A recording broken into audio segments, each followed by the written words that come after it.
Hello. Did you enjoy your day? What did you do today? I play with my friends. In the school? Is this your school? What's wrong? Is this your school? Yeah. Tali, you like your school? You like your school? Do you like their school? The school nila. Come on na. Oh no. Why? Where are you going? I took an office first. Can I go?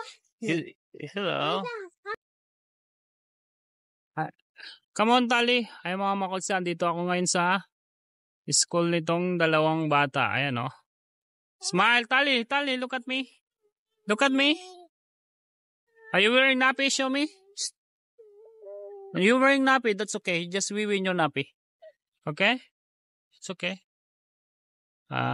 Hindi na kasi nagnanapi ito si Tali. Ayan, oh. Pero ngayon dahil lumabas kami. You do wee-wee in your nappy, that's fine. Oh. Ito yung school pala nila, mga makulista. Ayan, oh. Mighty Mind. Dito sa may Tunggabi. Oh, get in the car na. Get in the car. Come on. Oh, come on. Get in na. Get in. Come on. Open. What do you want me to do with this one? Open? Open it, Yeah. What about you, Tali? You opened it. Yeah, I did. Oh, peel it. I already opened it. Just pull it down. And then the other one. Where did you go today? I used the school. Your school. What about you, Kuya? Tatay, open it. Open it. No. Are you excited? Oh, you found it? No, we did not find the remote. I used my phone. How? Mga makulista, kakauwi lang namin dito sa bahay. Time check, 5 PM na ng hapon. At galing kami sa school nitong dalawang bata. Mag-start na kasi silang mag-aral. Si Isaiah ay sa preschool. Si Tali naman ay sa Kindi. Kindi ba tawag doon, Ski? Preschool. Preschool pala. Tapos si Tali saling pusa muna siya.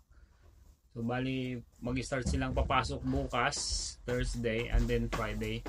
Bali 2 days ang pasok nila. Actually ang binigay lang sa amin ng gobyerno, ang tawag dito sa gobyerno na nag-handle about sa mga childcare benefits ay Centrelink. Ang binigay na hours para sa kanila ay 6 hours per day, 12 hours a week pala. So bali 24 hours a fortnight. So bali 2 days lang muna sila papasok. Bali ang babayaran namin ay mayroon silang 95% na rebates. So yung 95% babayaran ng Centrelink, yung gobyerno. Yung 5% ang namin babayaran namin sa schooling. Ang pangalan ng school ay Mighty Mind Childcare Center dito sa may Tunggabi. Bali 5 minutes away siya sa work ko. Ang pasok ko sa umaga ay 7:30. So before 7:30 ay i-drop off ko na sila. Siguro mga 7 o'clock siguro or 7:15. I-drop off ko na sila sa school nila.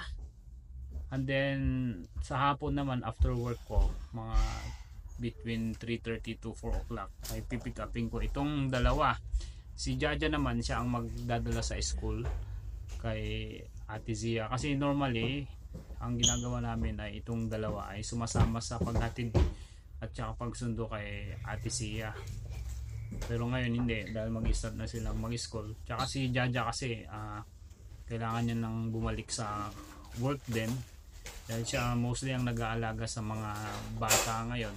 Dahil meron naman kaming negosyo, yung AIM 360 Disability Center, ay si Jaja nag-work siya sa company namin. Pero dahil hirap din kami sa mga staff, mostly hindi available yung mga staff. May mga kliyente kami sa disability na client namin na kailangan naming magbigay ng services. Wala kaming staff. So ang mangyayari ngayon, dahil itong mga bata ay nasa childcare na sila, mag-aaral na sila. So libre na si Jaja. So makapag-focus na rin siya sa business namin sa disability. At saka yung mga hindi mako-cover ng mga staff ng mga client, mostly si Jaja na rin ang magko-cover. So at least additional income na rin sa amin yun, instead na pampasahod niya sa mga staff, yung binabayaran ng kliyente sa amin ay sarili na namin 100% na makukuha yung income. Pero ayun, naghanap pa rin kami nga ng mga staff na ang hirap talaga maghanap ng dito, staff sa disability. Mahirap kasi yung makapaghanap ng staff na matino tapos compatible din sa mga client namin, yung mapagkakatiwalaan na kahit hindi ka nakaharap ay gagawin nila ng maayos yung trabaho nila. Marami kasing mga staff dito na mga Pilipino na kapag nakatalikod na yung mga employer nila ay hindi na sila nagtatrabaho ng maayos. Tapos napaka-importante yun, yung talagang pag-aalaga sa mga kliyente, kasi kung walang kliyente, walang business, di ba? Hindi kami makapag-hire ng staff. Kaya yun, at least mag-i-start ng mag-aral itong mga bata at malapit lang naman sa work ko. So ako maghahatid at saka magsusundo sa umaga at saka sa hapon. Diretso na ako sa work ko. Kaya malaking rin tulong sa amin to na na-approve kami ng Centrelink. Yun ang isang benefits ng government dito sa Australia, na kapag ikaw ay Australian citizen or permanent residence ay meron kang Centrelink, yung tinatawag na Family Tax A tsaka Family Tax B benefits. Bali yung childcare mo ay hindi masyadong mahal ang babayaran mo kaysa yung wala kang privilege na ganito. Talagang 100% yung babayaran mo. Let's say halimbawa ang singil sa amin ay $137 per day. Imagine mo yung 2 days na dadalhin namin yung anak namin sa childcare, that's already 137 times 2 days. Magkano yun? Nasa $274,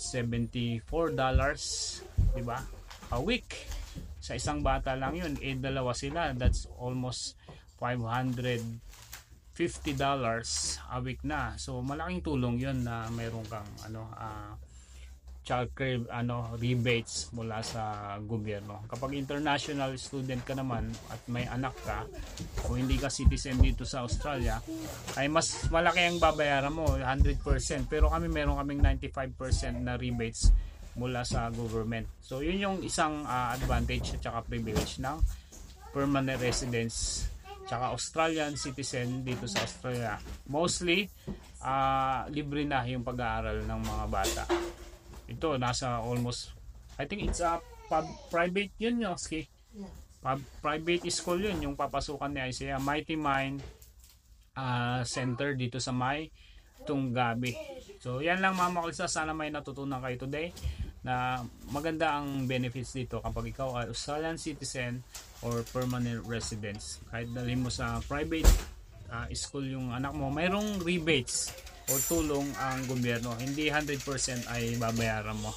So kapag may mga katanungan pa kayo regarding dito sa Australia, mag-comment lang kayo down below at isa-isa natin yan sasagutin mga makulista. So at mag-comment daw kayo kung taga saan kayo, kung balak nyo bang pumunta dito sa Australia, ano pang mga gusto nyong topic na pag-usapan natin, baka sakaling ma-share ko at makatulong ako.